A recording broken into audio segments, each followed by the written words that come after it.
And I said to myself, Brickroad, not only do you not have enough Disney games on your channel, you don't have enough Sega Genesis games on your channel. And I'm like, that's because people who developed for Sega Genesis back in the 1990s think buttons are called triggers. Which, I mean, that's just an ideological difference that I'm never going to be able to get over. But I do want my jump button to be B and my sword button to be A. I think that's what I want. ACB, that looks about right. Let's play Disney's Aladdin for the Sega Genesis, because here's the thing, you young whippersnappers today, with your, I do quite like this screen, by the way, that shows you what all the pickups do. This screen is quite nice. You kids today with your X-Bones and your PlayStation 12s and whatever, and you think, oh, all the consoles are basically kind of crappy anyway, and it doesn't really matter which console you get, unless you want to play games from like 5 or 6 years ago. Then it's unambiguous. You just buy a Nintendo Switch. That's what you should get. Back in the 90s, we had real console wars. I mean, like, real. You could get beat up for having the wrong console back in the 1990s.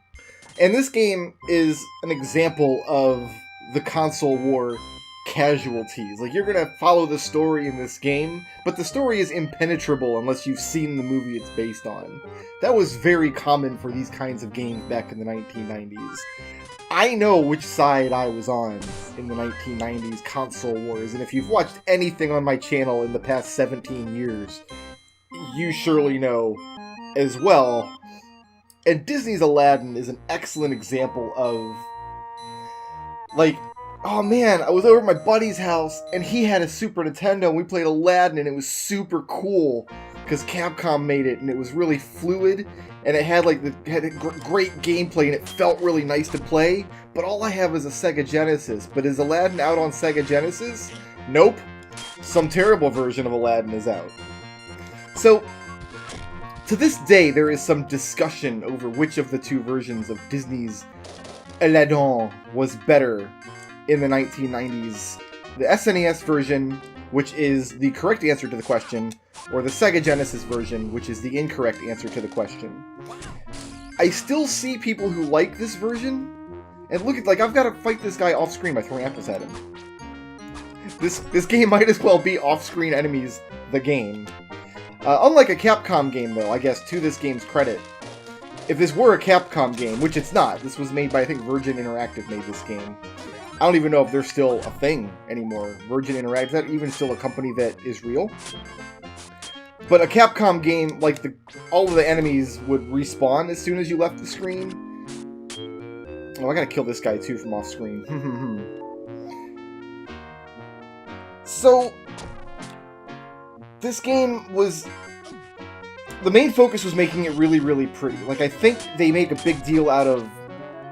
I think I've read some, like, video game retrospective history article or whatever talking about how the people who made this game had access to the actual Disney animation cells when they drew frames of animation. And look at just Aladdin's walk style. It's very impressive. The game looks very, very nice. But this game predates Ori and the Blind Forest by, I don't know, 20 years or so. By having... oop, I gotta kill this guy from way off screen too, because the trajectory of my apples won't hit him from over here. Oh, I didn't hit him. He was too far off screen. Is that gonna hit him? There we go.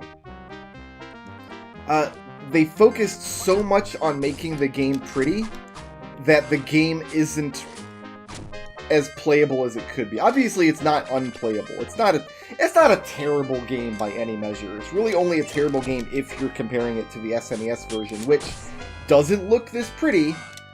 Has nothing to do with the hardware. The Sega Genesis was not as nice of a machine for making pretty-looking graphics. Like, I remember at the time, Sega ran advertisements like, we do what Nintendo don't. And I'm like, oh, you mean like transparencies, you bastards?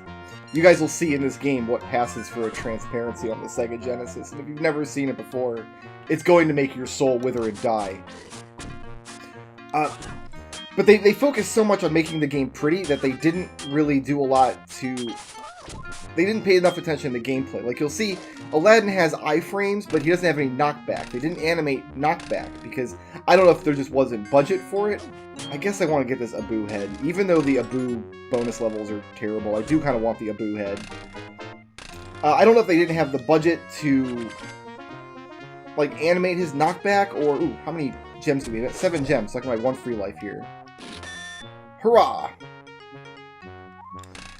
But for whatever reason, there's no knockback. In a game like this, you need the enemies to knock you back, because otherwise they can just stand in your hitbox swinging their sword. Your iframes only last for a split second. Look at these terrible bonus levels we have to play now. Every genie head you get in a level, you get 1 spin on the machine. Oh, I got a free life, that's nice. But if you get Jafar, you immediately lose all your spins. Boo! Then we gotta do this Abu bonus level where we just gotta dodge pots from the air. And I've never won this bonus level ever.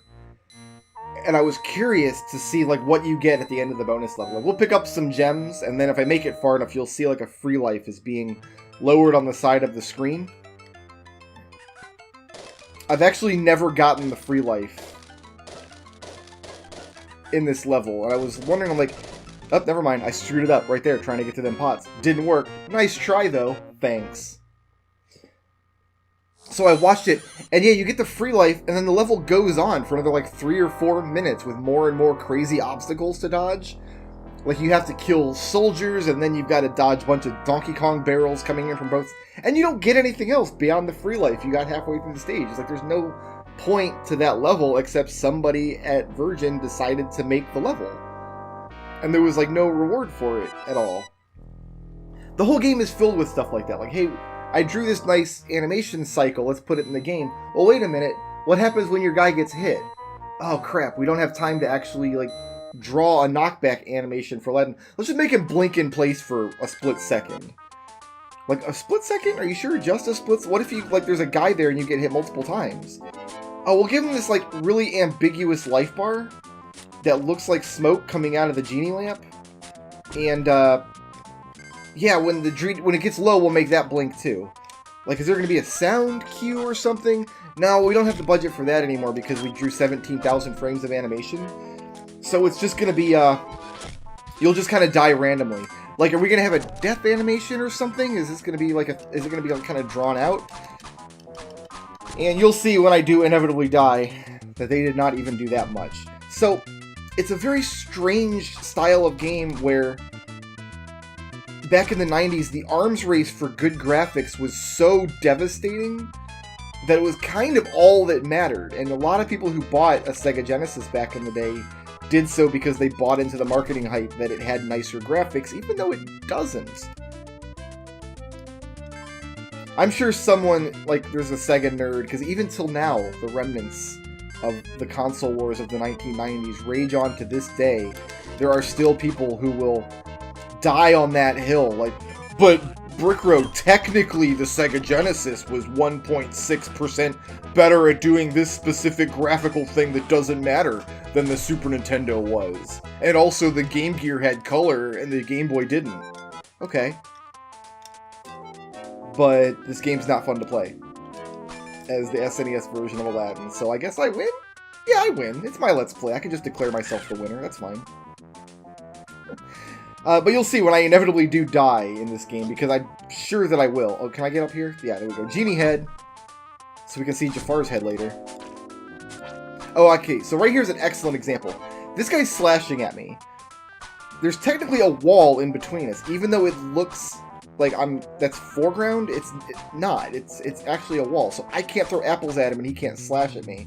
So I've got to jump into his hitbox to get over there and kind of take a forced hit. Now, if I had memorized his actual position and knew where he was going to be, I could plan my movements ahead of time. And now that we've been over here, we can't go back up there. Now I've got to go down under this path. Even though there's nothing that indicates there would be a path down here. It's just kind of... They programmed it to look nice.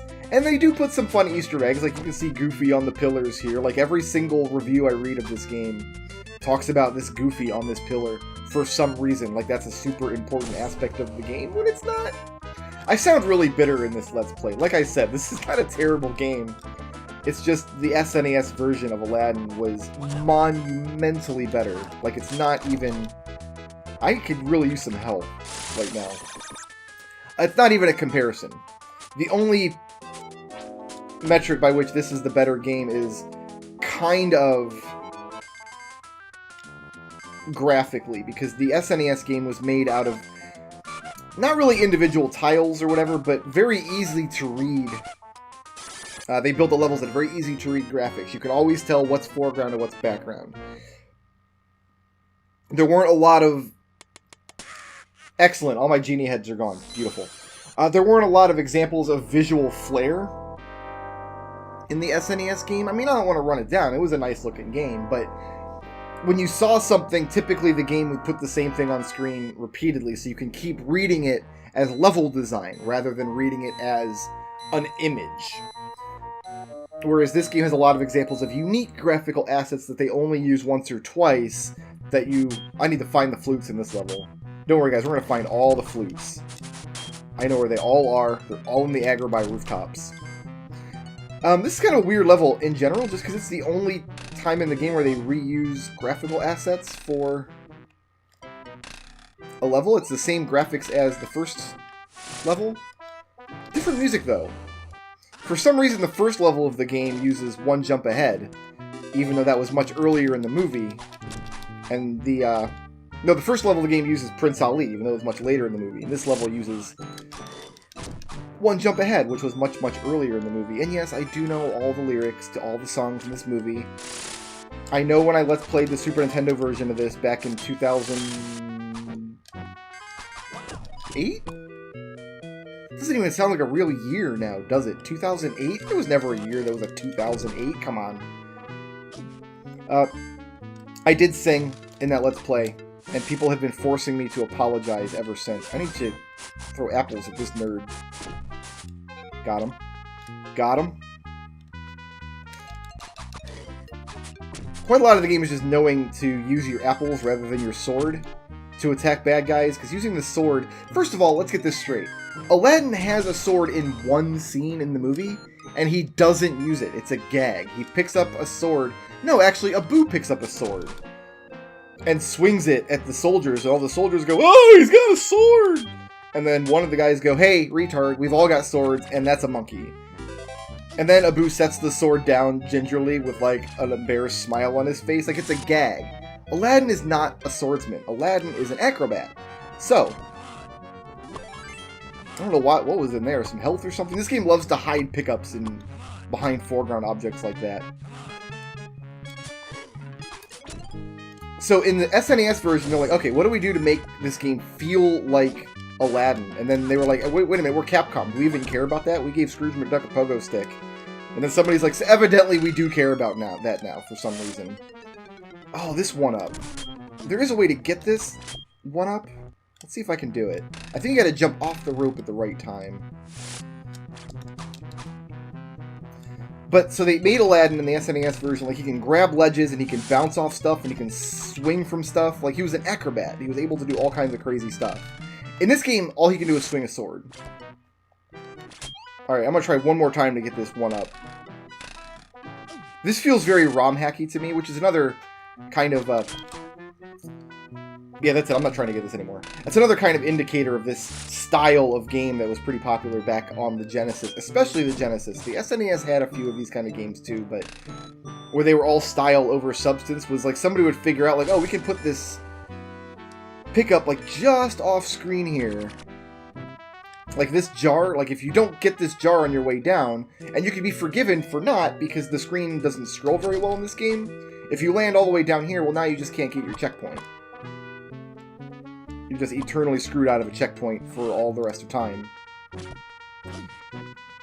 So yeah, just the change from Aladdin from an acrobat to a swordsman alone is not a good change from a character perspective. From a gameplay perspective, it also doesn't work because the sword is so ineffectual. It's got so many frames of animation, like it's so lovingly crafted. Oh, is this Gazim, the humble thief? Yeah, we're gonna just throw apples at Gazim until he's done with life.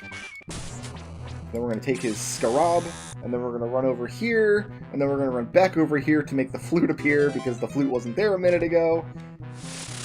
That was our first of, I think, 4 boss fights in this game. And then we got this short intermission to go to our second of 4 boss fights in the same level for some reason. But yeah, their focus was how many frames of animation can we make this sword-swinging animation look super smooth and nice? And they did. It sure does look nice. but the active frames on it are so weak and pathetic that you almost have to be inside of an enemy's hitbox to hit them with a sword. So I just stick to apples whenever possible. This is Donkey Kong. That's the man himself. There he is. And for some reason, when you die, when you lose a life, not when you continue, not when you lose all your lives, when you lose a life in this game, you lose most of your apples. I think it starts you with 10, like, pity apples. Ah, right, a free game. What else can we get? Oh, wow, we got to spend all our genie faces for once. Wonderful.